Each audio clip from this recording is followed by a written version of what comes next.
ተናስተልን እንደምናላችሁ ክቡራትና ክቡራን የዚህ ቻናል ተከታታዮች እንደምንቆይታችኋል። ዛሬም በሌላ ቪዲዮ ተመልሰናል። በየለቱ አዳዲስና የተለያዩ መረጃዎችን እያጋራናችሁ እንገኛለን።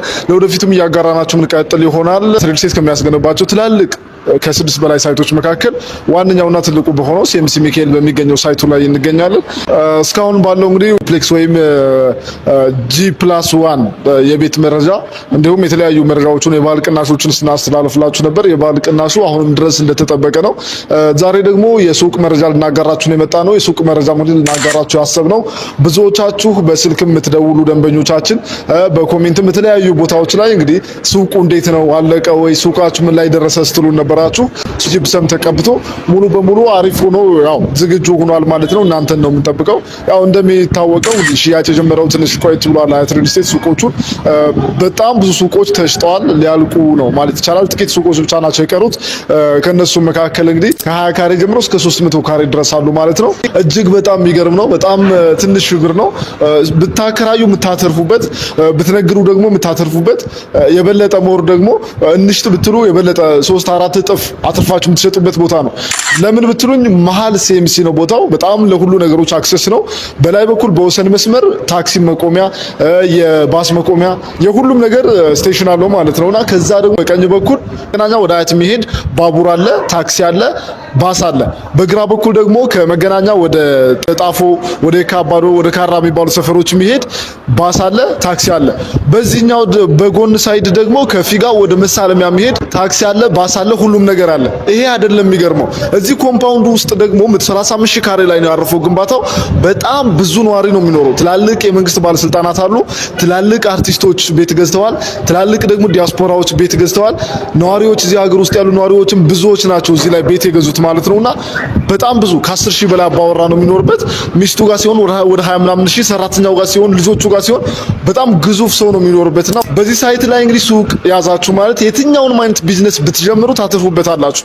ምክንያቱም እዚህ የሚኖር ኮምፓውንድ ውስጥ የሚኖር ነዋሪ ራሱ ያንን እቃችሁን ወይም ፕሮዳክታችሁን አያዳርሰው ማለት ነው።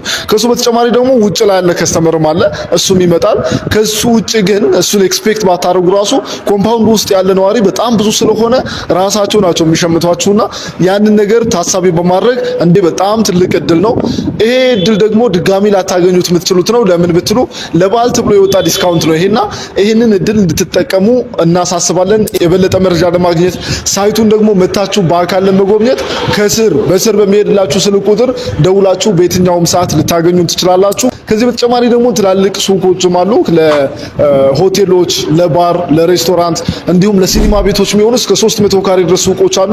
እንግዲህ የሱቆቹ ቁመና በዚህ ደረጃ ነው የሚገኘው። ይሄ ማለት ወደ 90% የተጠናቀቁ ናቸው። አሁን እነዚህ ጋር የመስታወት በር መቅጠም ብቻ ነው የሚቀረው። ሌላው ሙሉ በሙሉ የተጠናቀቀለት ነው ማለት ነው። ይሄንን በአካል መታችሁ ማረጋገጥ የምትችሉት ነው። እንግዲህ እዚህ ሳይት ላይ ሱቅ የገዙ ሰዎች እጅግ በጣም ደስተኞች ናቸው። እንዳተርፉበትም ያምናሉ። አሁን እናንተም ደግሞ ተሽቀዳድማችሁ መግዛት ትችላላችሁ፣ ልትደውሉልን ትችላላችሁ ማለት ነው። ሌሎች ቦታዎች ላይ እንግዲህ ያልተገነባ ሱቅ ከመግዛት ሱቅ አላችሁ እዚሁ ማለት ነው። ቤታቸው እዚሁ ነው፣ ሱቃቸው እዚሁ ነው። ልክ እንደዛ አይነት ኦፖርቹኒቲ ሱቅ በቅድመ ክፍያ በ25% ትንሽ ፐርሰንት ቅድመ ክፍያ እንዳይመስላችሁ 25% ነው። የቀረው ስንት ነው ማለት ነው? 75% ነው የሚቀርባችሁ ማለት ነው። 75%ን ደግሞ ቀስ አድርጋችሁ መክፈል ትችላላችሁ። ከቻላችሁ ደግሞ 100%ን በአንዴ ብትዘጉ እናንተ ቶሎ መረከብ ትችላላችሁ ማለት ነው። እነዚህ ሱቆች ሰኔ ላይ ነው የሚረከቡት። ገፋ ቢል እስከ መስከረም ድረስ የምትረከቡት ሱቅ ነው። እንግዲህ ደውላችሁ ልታገኙ ትችላላችሁ። በስር በሚሄደው ስልክ ቁጥር ደውሉልን። በአገር ውስጥም በውጭ ሀገርም ያላችሁ ደንበኞቻችን ይህን እድል እንዳያመልጣችሁ። ምክንያቱም ነገ ስትሉ እንግዲህ ሌላ ዋጋ ይወጣለታል በእርግጠኝነት። ለምንድን ነው አሁን ይሄ ያለቀው? በሩ መስታወት ከተገጠመለት የሆነ ነገር ማሻሻያ ከሆነ በኋላ በዚህ ዋጋ አይኖርም። ቅድመ ክፍያውም ሊጨምር ይችላል ወይም 100% ነው ክፍያው ሊባል ይችላል። ሱቆቹም ደግሞ ተሽጠው ሊያልቁ ይችላሉ ማለት ነውና በሚሄደው ስለ ቁጥር ደውሉልን። ስለነበረን ቆይታ እጅግ አመሰግናለሁ። ለዚህ ቻናል አዲስ ከሆናችሁና አዳዲስ መረጃዎች፣ አዳዲስ የካሬ ዋጋዎች፣ አዳዲስ ሳይቶችን ስለ ሪል ስቴት ተጨማሪ መረጃዎችን ለማግኘት ሰብስክራይብ በማድረግ ቤተሰብ ሁኑ። ሐሳብ አስተያየትም ካላችሁ ኮሜንት ላይ ጻፉልን። ከልብ አመሰግናለሁ። መልካም ጊዜ